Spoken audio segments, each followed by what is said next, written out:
This conference will now. Hi all, good morning, good evening. Welcome to day one of the exclusive training provided by Isha Training Solutions, JMeter Beginner to Master with Groovy, Dynatrace, Kubernetes, Docker, InfluxDB, Grafana, Jenkins, and BlazeMeter. So I am Chandra, your trainer. Yesterday we had the training on the demo session for the training.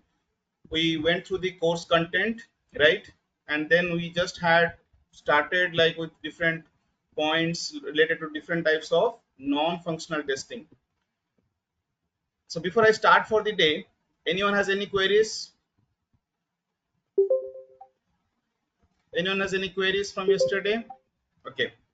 So whoever had not provided your full name and your WhatsApp number yesterday in the chat window, I'll request you to kindly key in your full name and your WhatsApp number so that we can provide the documents and all to you.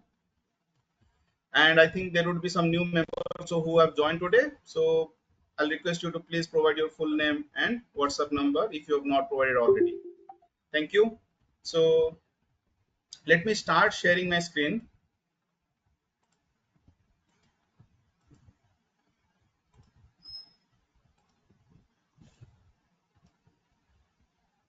I hope my screen should be visible to all of you. We Yes, Chandra. discussed, yeah, thank you for the confirmation. So yesterday we discussed these different types of non-functional testing, right? Performance testing, site reliability testing, security testing, browser compatibility testing, and accessibility testing. And during this training, our focus will be on performance testing, right? Our focus will be on performance testing and on JMeter tool. And then we will go through the different integrations, the add-ons which are provided as part of this course, like Dynatrace, Jenkins, InfluxDB, Grafana, BlazeMeter, Kubernetes, Docker, microservices. Yeah, so they will follow up, right? So moving on to the next one. So some of you have experience in performance testing, some of you do not have. And yesterday I had put a question. JMeter is a commercial performance testing tool, true or false? When I say commercial performance testing tool, it means licensed tool, guys. So is JMeter a licensed tool? No. Yesterday I told you that it is open source. That is why it has so much of demand in the market, guys. Okay, so the answer was false. And then I also discussed one more point, that JMeter reports its timings in milliseconds. Okay, so I think that was answered correctly by most of the participants. So there was some confusion in the first one, but yes, JMeter is an open source performance testing tool. Okay, now coming to why performance testing, guys. Okay, why do we need performance testing? The first point is that we need to measure, we need to verify the speed of the application. Okay, I think I'll request you all to please go on mute. So the speed of the application matters a lot.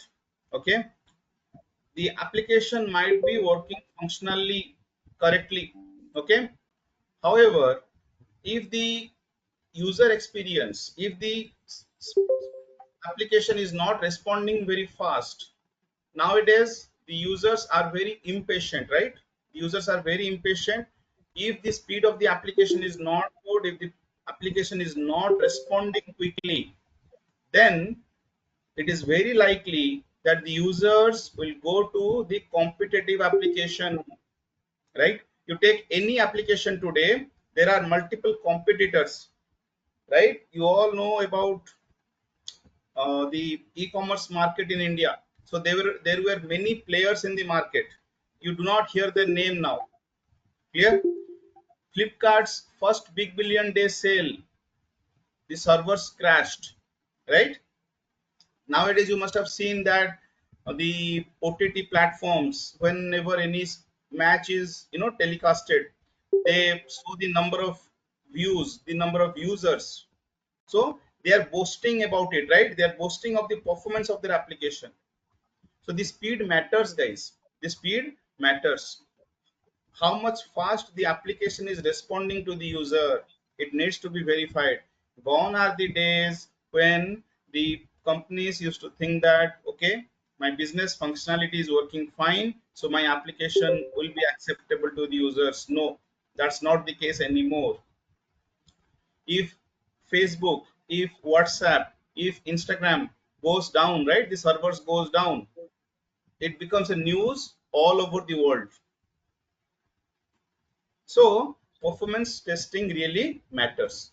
Clear, all of you? So first is that we want to verify the speed of the application.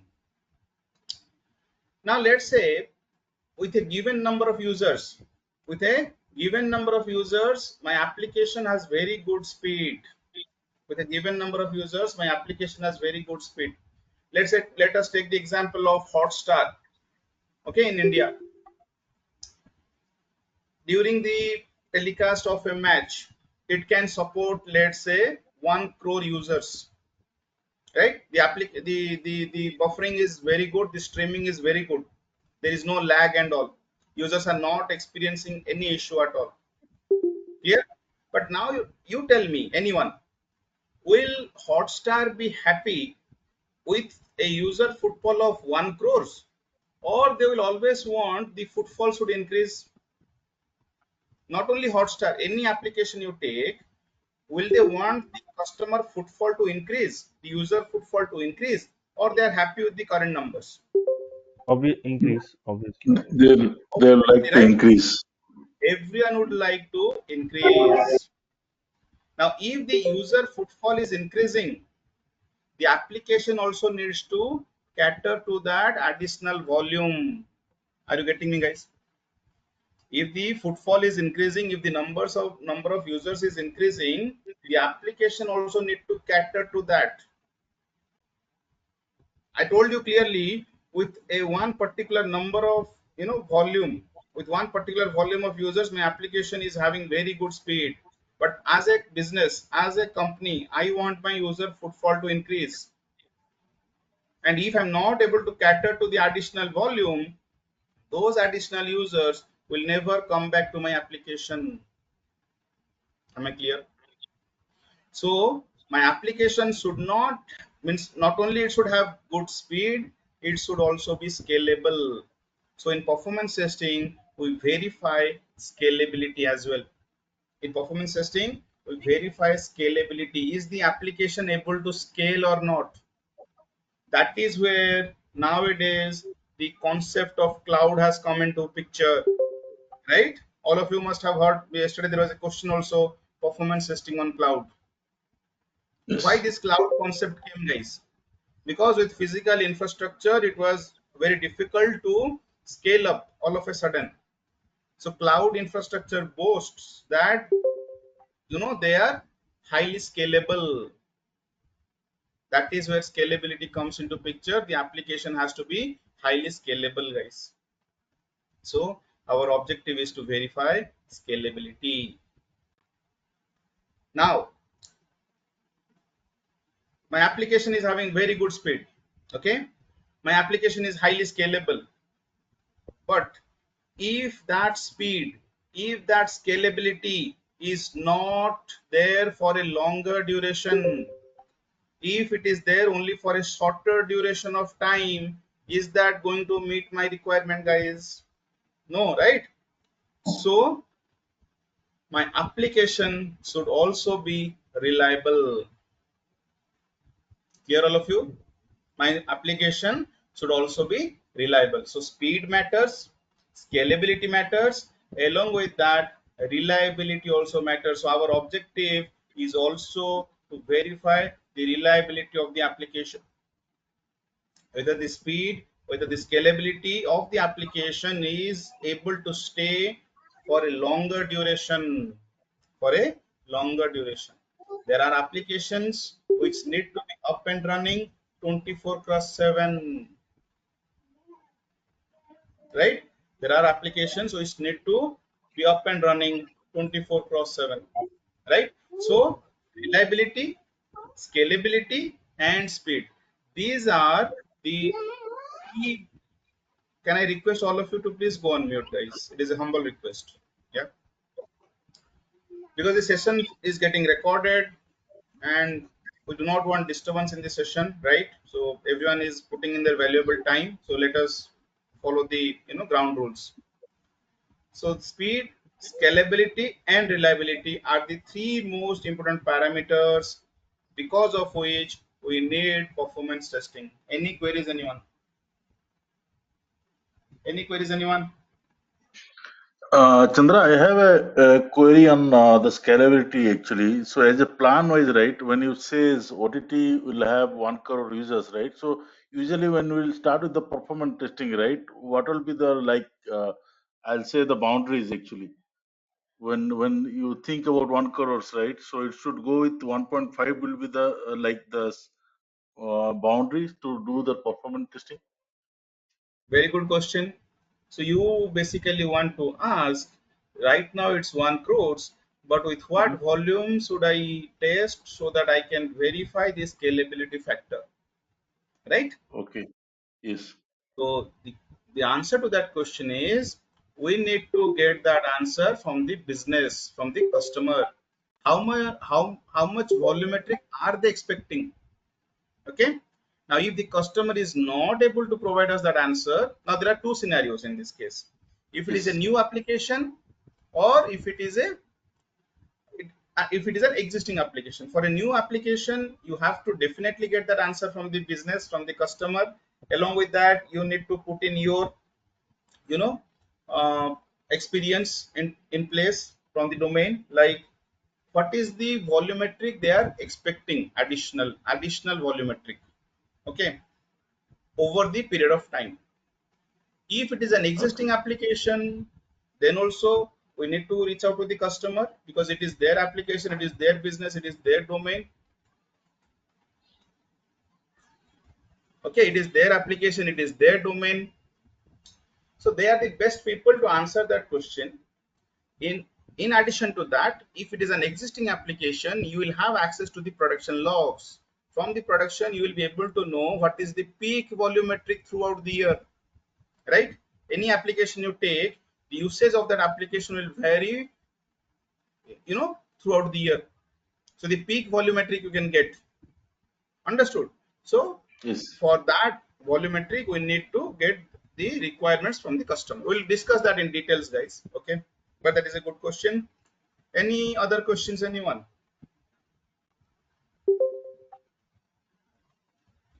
You can ask as many as questions, guys. There is no restriction on the number of questions to be asked. You unmute yourself and ask if there is any question. Is the Okay. OTT platform is the good example of the reliability testing actually? Not only OTT platform, banking Hmm. application, right?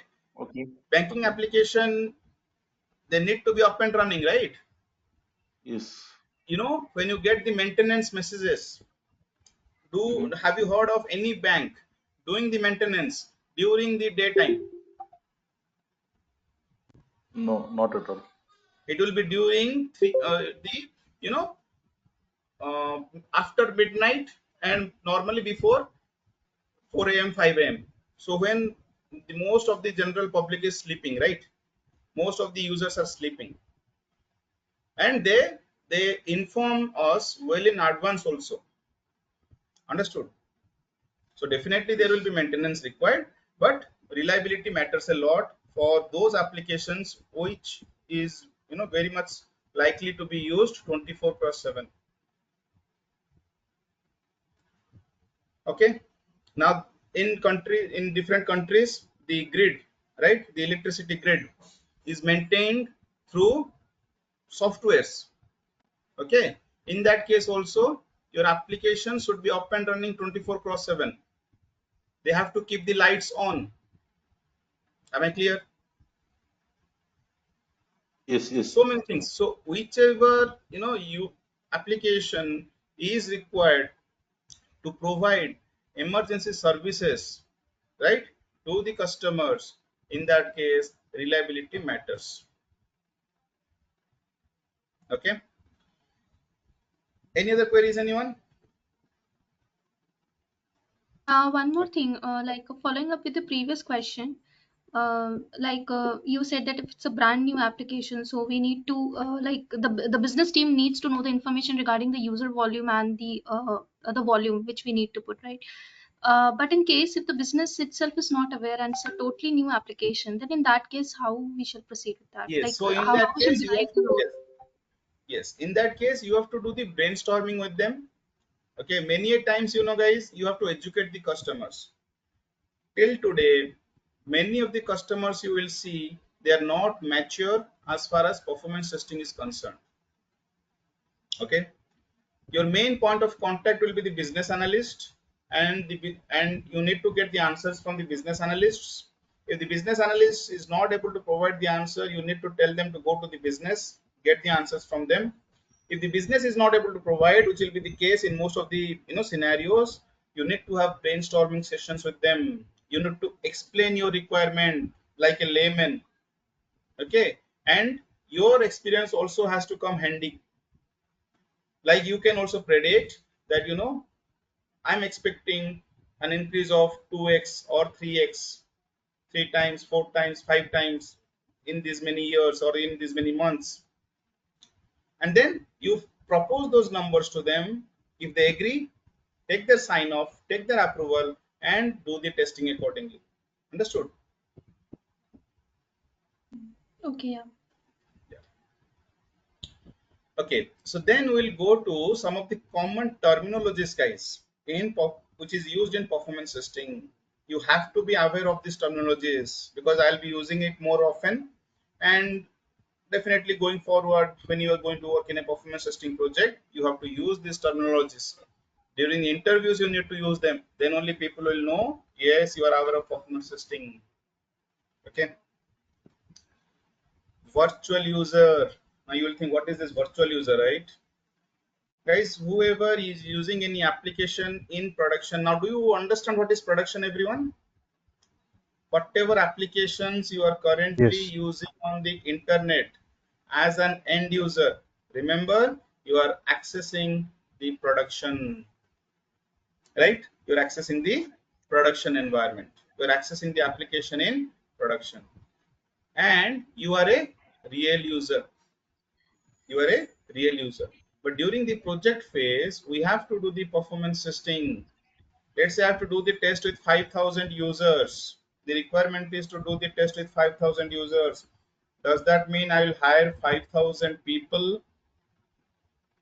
I'll do the setup for 5,000 people with 5,000 machines and ask No. them, occupy the desks, start using the application. No, right? That is where the performance testing tools come handy. The tools help us in generating the number of users required for our test. And because they are not real users, we call them as virtual users. Okay, we call them as virtual users. Remember, very, very important, guys. So the users with which we are doing the performance test, they are virtual users. Clear? And in JMeter specifically, when we go to the tool, virtual users will be called as threads. Remember, threads. Okay. But yes, overall, we say them as virtual users, but when you configure the application, it will be threads. I'll show you that. Next, response time. Response time. So, as we all know, guys, what happens basically,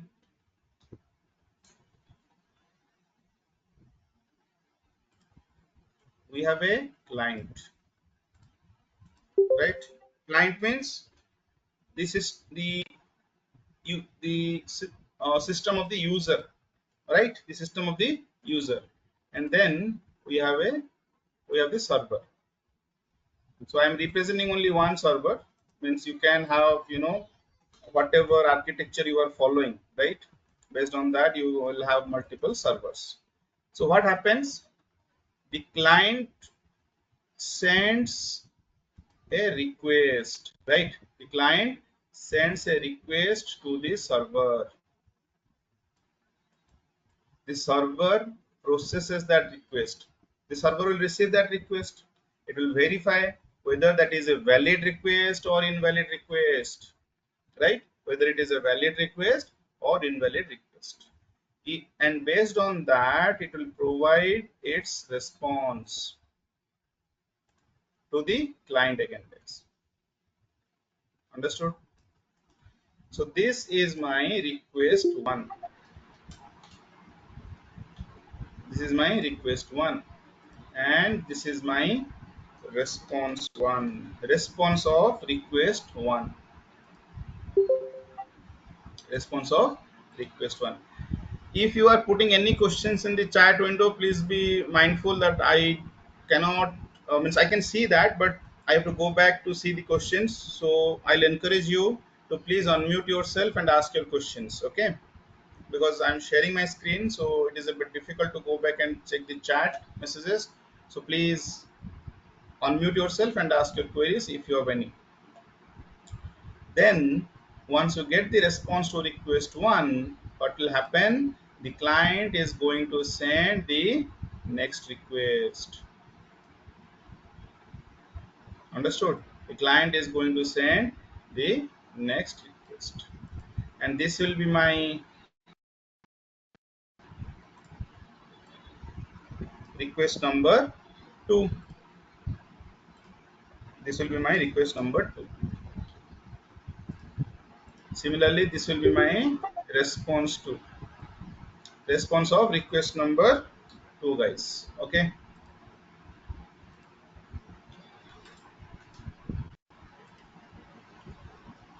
am I clear? And this will continue. This process is going to continue.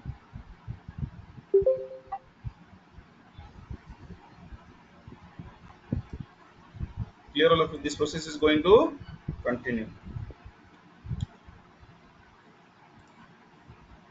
Now, what were we discussing? We are discussing response time. So this request went to the server. The server will process this request. It will check whether it is a valid request or not, or invalid request, and then it will respond. Okay. So the time taken by the server to process the request is known as the response time. The time taken by the server to process the request is known as the response time. We have another term known as latency. Okay, I'll come to that. So some tools, have response time equivalent to latency. So, but by definition, actually, response time is basically the time taken by the server to process the request. But latency is time taken by the server to process the request plus time taken by the first byte of the response to reach the client. Now, whenever request is sent or response is received, we know they are information. Information is transferred in the form of bytes, right? So, the time taken by the server to process the request plus the time taken by the first byte of the response to reach the client. Okay, that is known as latency, or sometimes we also call it as response time. But officially, response time is basically the time taken by the server to process the request. Clear all of you? So we have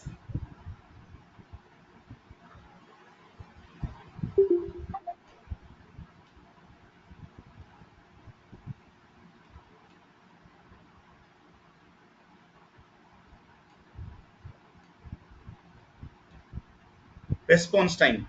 Next, throughput. Throughput. I think all of you might be knowing what is throughput, right? Not with respect to performance testing, but if we say what is throughput, can anyone tell me? Do you know what is throughput?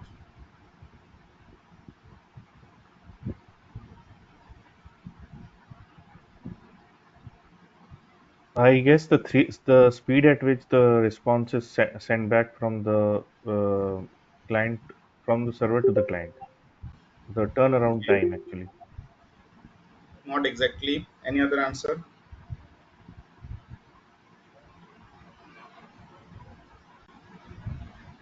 It's You are somewhat close. Any other answer?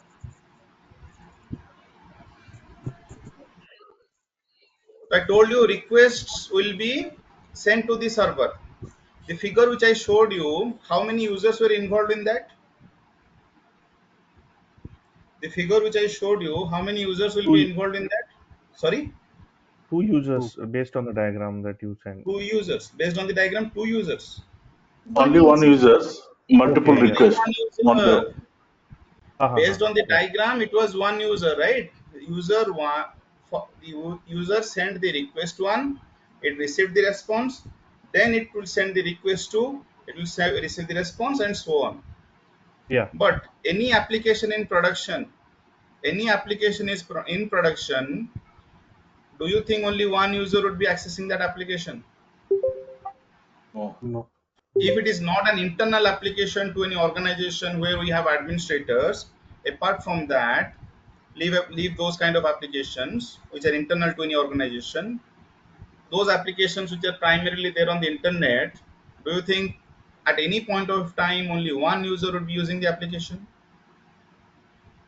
No. That is where performance comes into picture, guys, right? Yes. If there would be only one user using any application, we do not need to do performance testing also, provided we do not have a huge amount of data getting processed by the server. Understood, everyone? So definitely the application would be getting used by so many users at the same time. So if so many users would be using the application, does that mean so many requests also would be going to the server, guys, at the same time? Yes. Yes. Right? Yeah. Just think, if there is a flash sale, or let's say the Tatkal ticket system, right? At 10 a.m. and 11 a.m. the Tatkal ticket booking opens. You log in into IRCTC web application. So guys, whoever is not aware of Tatkal ticket, so it is an emergency ticket booking system in India for the railways. We have a website known as IRCTC, through which we can book the tickets. At 9:58 a.m. you log in into the application would be working completely fine, right? But as soon as it hits 10 or as soon as it hits 11, the speed of the application drastically decreases, right? So what happens, guys? Definitely 2 minutes before my application was responding very fast. What happened all of a sudden? The number of users accessing the application increased. The server has to process, so if the number of users are increasing, the requests to the server will also increase. The server which was processing 10 requests, now let's say it has to process 100 requests. So will there be a load on the server or not? Definitely there will be a load. So throughput is nothing but the speed at which the server can process the requests per unit time, guys, per unit time. Understood? The speed, the rate at which the server can process the request is known as the throughput. Understood, everyone? Basically, it is the efficiency of a server. Understood? The output efficiency, throughput. Number of requests processed by the server per unit time. Per unit time could be seconds, per unit time could be minutes, per unit time could be hours. It depends. Okay. Next, request. I told you what is a request. Request means the request will go from the client to the server. Let's say I want to launch an application, so I have to enter the URL, then I have to hit the enter button on the browser, right? Then only my application will get launched. So whenever I'm launching, I'm sending that request in which my URL is present, and I'm telling the server that I want to launch the application. So whatever request I send, the server will process that request and provide me the response. If I'm trying to launch the application, it will provide or it will load the home page of the application for me. Based on the request I am sending, I'll get the response. If I'm providing a valid request to the server, I'll get a successful response. If I am providing an invalid request to the server, I'll get invalid response. Now one question, if I am providing a valid request, is there a chance that I'll not get a successful response? Anyone, guys? I'm Yes. providing a valid request, but I'm not going to get a successful response. Is Yeah, there a likelihood? you might not get a successful response even though the your request is valid. The response might not be there. You might not receive a Why? response. Why? Probably because of the server having the server having less capacity to handle the request, or maybe due to network issues. There can be other factors involved in the Perfect. response. Yeah. Perfect. Yes, you are right. So we'll discuss them later. Okay. So based on the response, okay, based on the response codes or based on the response from the server, we can determine whether it is a successful response or erroneous response. And errors can be again errors from the client side, errors from the server side. Okay, how to understand them, we'll discuss them. Okay. Transaction. Transaction, remember, any request any request which has an interaction with the server, any request which has an interaction with the server will be called as a transaction. Now guys, there is a form, okay, there is a form which you need to fill. Okay, there are some fields where you have to provide your name, phone number, email id, etc. Now what is the better approach, guys? For email id, I have provided some invalid email id. Should I get the error by after I click on submit?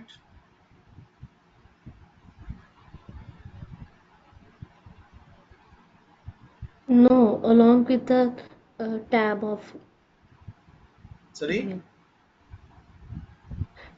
If you are sending your email address in the form and if it is incorrect, then the server should know along with the response that it is an invalid email address. Okay, perhaps you did not There understand are my question. multiple scenarios actually. If it is a format is wrong, right, then in the client side only it will validate that Perfect. I was looking for that answer. So there is a client side validation, there is a server side server validation. side validation, right, guys? Now you tell me, in case of a client side validation, is there an interaction with the server? No. No. Are all of you understanding, guys? If something is getting validated on the client side, you all understand what is client side, right? The system which I'm using is my client. So if any validation is getting done on the client side, in that case, my request is not going to interact with the server. There is no interaction going to happen with the server. So if because of the client side validation, I'm getting some error displayed on my page, I should not assume that yes, there was a request or there was a transaction with the server. No. Understood, all of you? So I'll call a transaction. When will I call a request as a transaction? Whenever a request is having the interaction with the server, then only I'll call it as a transaction, guys. All of you understood? Two things. I am So providing the email ID in invalid format. So for that, there is a client side validation. I provided the email ID in valid format, but my email ID does not exist in the database. When I click on submit or whatever, any validation which will happen at the server side, in that case also I'll get the error that the email ID does not exist, right? But that happened because the request was sent to the server. In the previous case, the error which I got, in that case, the request was not sent to the server. Do you all understand the difference? Okay. So any request which has an interaction with the server, I'll call it as a transaction. So then comes transactions per second. Transactions per second is otherwise known as throughput. Transactions per second is otherwise known as throughput. So transactions per second means number of transactions getting processed per second or number of transactions happening per second. Okay, so transactions per second can also be known as throughput. TPS we call, so whenever you hear the term TPS, it is transactions per second, guys. Very very important, please remember this. Okay, we'll use it in the future. You will hear this term in the requirements. Okay, we'll go to that. Iteration per second or iteration and iteration per second. Now normally, guys, when we do the performance testing, okay, we do the tests for 1 hour, 2 hour, 8 hours, 24 hours, 48 hours. Okay, depending on the type of the test we are doing. Usually, minimum we will do for 1 hour or 2 hours. Now, you tell me any scenario you take, any user flow you take, book a flight, purchase a product, anything, any user interaction, any user flow you take. How much time will it take, guys? Hardly for to do one user flow, to book a flight, to purchase a product. How much time will it take? It will take hardly 2 minutes next. 2 to 3 minutes, right? 2 to 3 minutes. Everyone agree? Now I'm saying that I'll do the test for 1 hour or I'll do the test for 2 hours, but my user flow is going to take only 2 minutes. So what am I going to do for the rest of the time? You are The going same to user will. repeat this. Yeah, We are going to correct. Yeah, you're going to repeat the flow again and again within that perfect. stipulated time. Yeah. Yes. So guys, whoever is not able to understand, please feel free to ask your questions. So what will happen is I am going to do multiple user flows one after the another, guys. One user flow gets completed, then I will repeat that, then I will repeat that, then I will repeat that till the duration of my test. Till the duration of my test. Are all of you clear? Now, one round of user flow, or when you do the user flow once, when you do the user flow once, that is known as one iteration. Very, very important, guys. Remember this. One time you do the user flow one time, that is known as one user flow. Okay, if you want to do multiple rounds, then they will be known as multiple iterations. Multiple iterations. Clear? One question here. So the iteration, does it mean that one particular user flow or one request going from client to server, or it is like from client to server and server from server back to client? So what shall we consider as an iteration when the communication is happening between the client One and the server? transaction, okay, one transaction means your request going to the server and you get and the response coming back. That is one Coming back. transaction. Okay? Transaction, yeah. Iteration means when you say one iteration, let's say I have to do book flight, so that is my user flow. My user flow will consist of one transaction or multiple transactions. Anyone? It could be Multiple both. transactions. No, it could be both. If I am Okay. asked to test one API, a single API, then in that case that will be only one transaction, right? If I have been Yes. asked to only launch the application, to keep on launching the application, that could be one transaction only. But yes, in general, for a web application, my user flow will consist of multiple transactions. Understood, everyone? That will consist of multiple transactions. Next, multiple transactions will give rise to one iteration. In one user flow, there will be multiple transactions. Let's say launch, login, search flight, select flight, book flight, logout. This is my user flow, one user flow. So from launch till logout, I'll call it as one iteration. Launch is one transaction, login is another transaction, search flight is another transaction. Understood? So one user flow is my one iteration. And when you say like what is multiple iteration means, I am doing multiple iterations, like from launch till logout, then again from launch till logout, then again from launch till logout. But yes, there could be some deviation where I only want to launch and log in once, do the other transaction multiple times, then log out. Okay, so we'll go to that. So did I answer your question? Yeah. Thank you. Yeah, Chandra, why we will do this iteration multiple times? What we want to achieve? perfect. Very good question. I want to measure these parameters, speed. I'll tell you, if I am sending or I'm doing only one user flow, only once, can I guarantee that the application is going to provide the same response time continuously for 10 hours or 2 hours? No, No, right? What I'm trying to assess here, what I'm trying to verify here is I am trying to put my system, my application, my servers under a considerable load. Understood?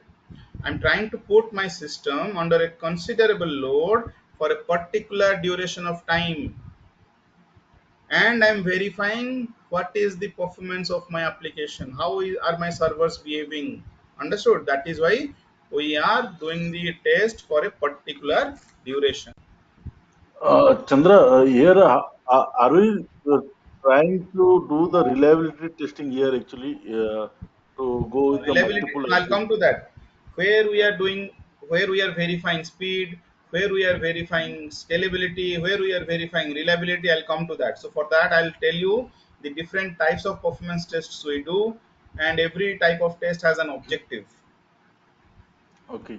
Okay, No, bare why? minimum, bare minimum is 1 hour or 2 hours test which you have to do, okay, Mhm. to find out the performance Yeah, because see, for a why I'm saying is, Chandra, here is my doubt is, see, the moment you say, when you are saying, right, booking a flight, it will have multiple APIs or transaction will be there.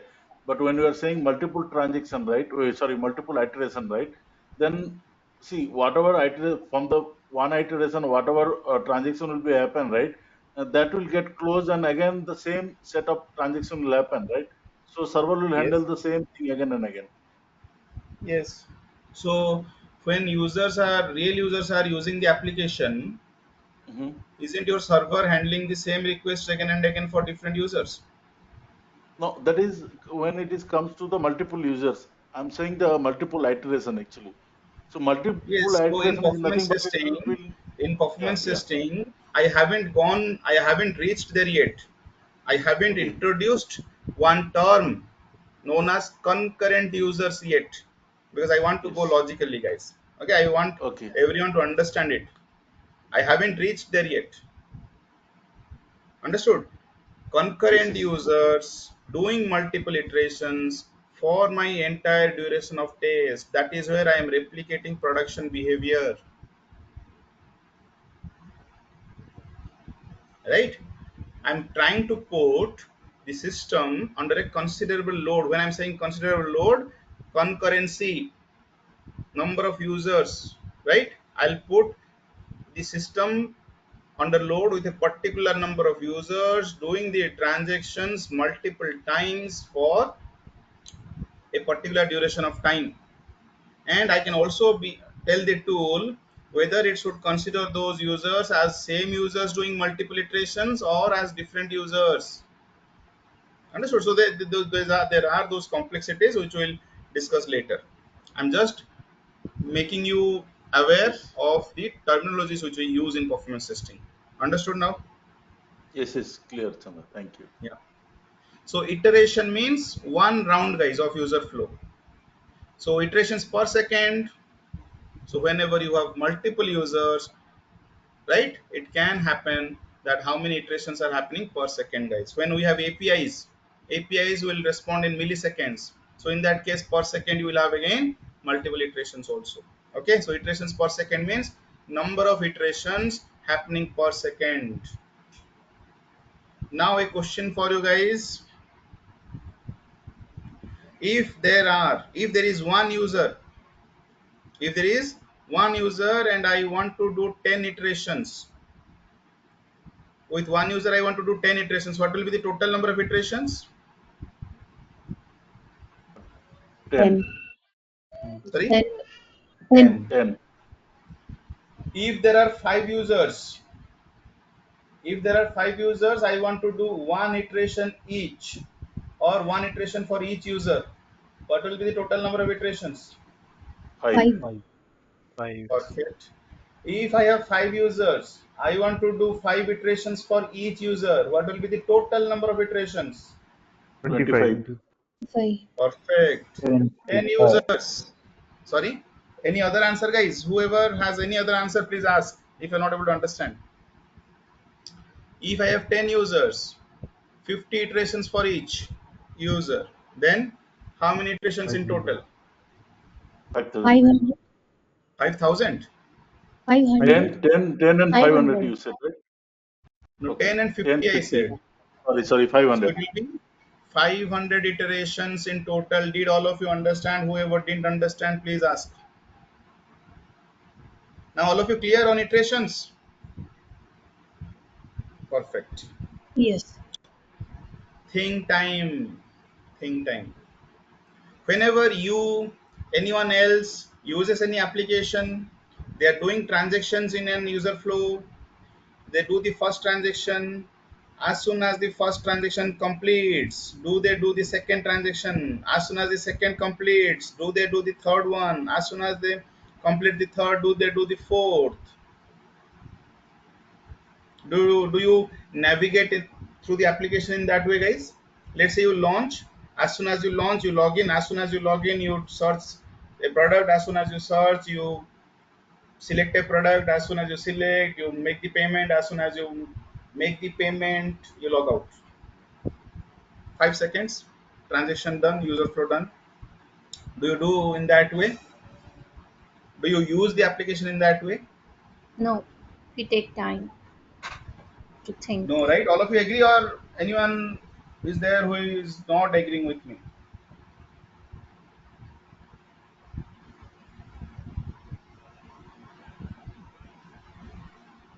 All of you agree with me? Yes, Chandra. Do you do? Do you do them as soon as you complete one transaction? You do the next one, or there is a delay between the transactions? There is a delay between the transaction. Delay. Delay between the transactions. Perfect. See, Yeah. guys, always the objective of performance testing is to simulate production behavior. Whenever you think as an end user, when you fit yourself into the shoes of an end user, you will become very good performance testers. Understood, everyone? Because our sole objective is to mimic production, guys. Our objective is to find out issues which could occur in production tomorrow. We are preventing it to happen in production. Understood? So you all agree that between the transactions there is a delay. That delay could be intentional, that delay could be unintentional, right? But there is a delay between the two transactions when an end user does the action. So if I have to mimic production, I need to introduce that delay in my performance testing also. Otherwise, I'm not going to have the right behavior. All of you agree? Yes. So guys, that delay between the transactions is known as think time. Understood everyone? That delay between the transactions is known as think time.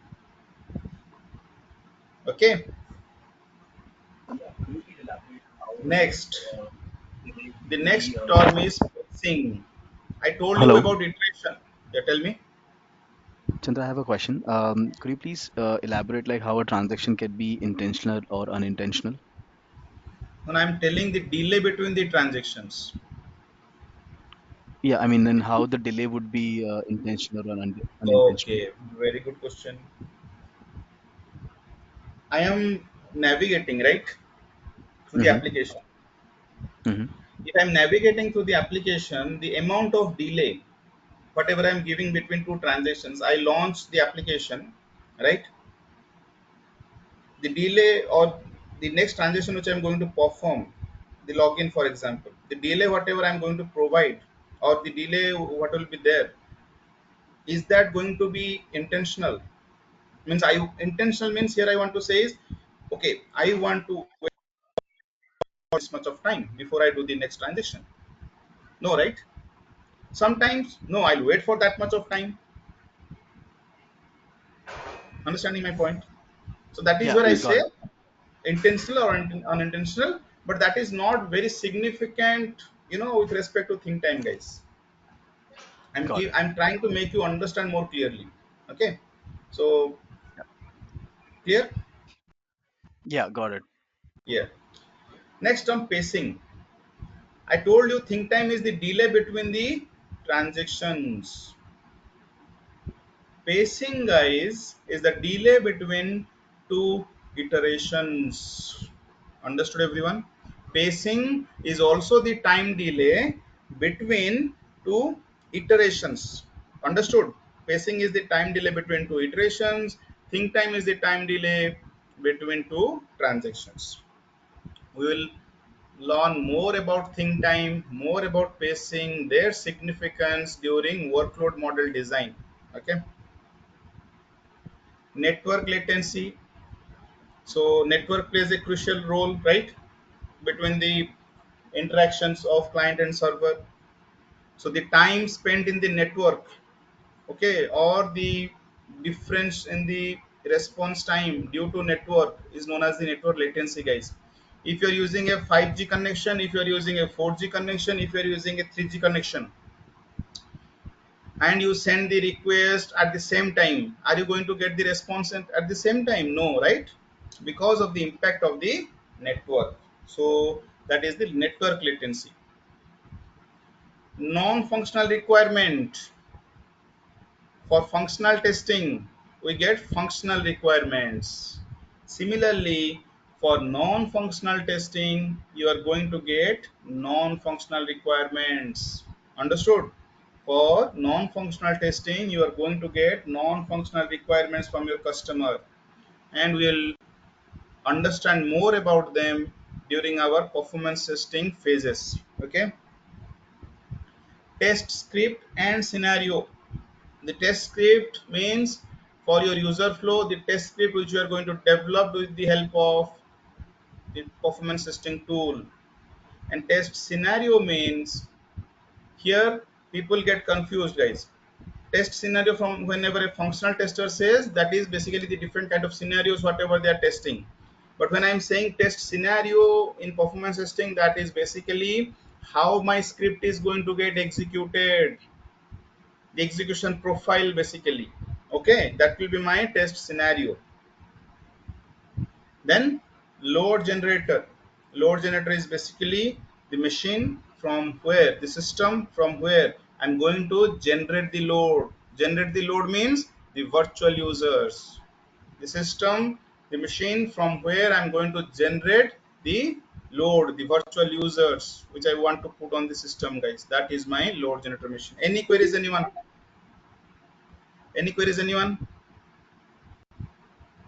Okay. So thank you all for Uh, joining. Yeah, So, Chandra, I have a question here actually between the throughput and transaction per second actually. I tell need me. to know the differences actually. Like both looks No, it like is, a same. as I said, they are the same. Okay. Throughput is basically the number of requests processed per unit time. So Uh-huh. if my request is processed, that is a transaction, right? So transactions per Yes. second. So the other Okay. name for throughput can be transactions per second. Okay. Okay. Yeah, Any other got it. queries, Thank you. anyone? Chandra, kindly repeat test script and scenario. Test script is basically the script which I'll develop for my test or for my user flow, right? Book flight, cancel flight, and then the scenario is basically I told you I'll execute my script for a particular duration for with particular number of users. So we'll go into more details about that, okay, in the future session. So how my execution will look like, that will be my basically test scenario. Okay, clear all of you? So with this, we'll stop this session for today. Thank you all for joining. Hope you Yeah. enjoyed today's session. Thank you, Chandra. Thank you so Thanks, much. Chandra. Thank you. Thank you.